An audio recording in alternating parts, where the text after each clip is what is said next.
ফল বলি কে কি পালিবে ই কেলা দুটো আম বাজে ভঙ্গরি শালা তুই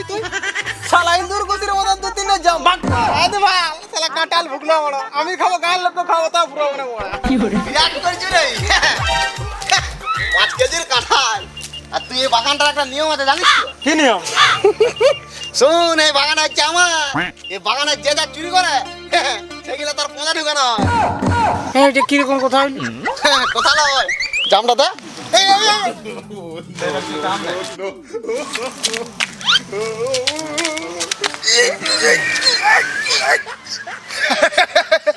হাসু কেন তুই ইয়ার পেছনে তো জাম পুচু কই ঢুকে গেল আমার পেছনে আম এখন ঢুকে যাবে আর তুই হাতটা কি ধরে গেছিস সেটা দেখ একবার আম পাকা জাম পাকা পাকা আনারস আম পাকা জাম পাকা পাকা আনারস এই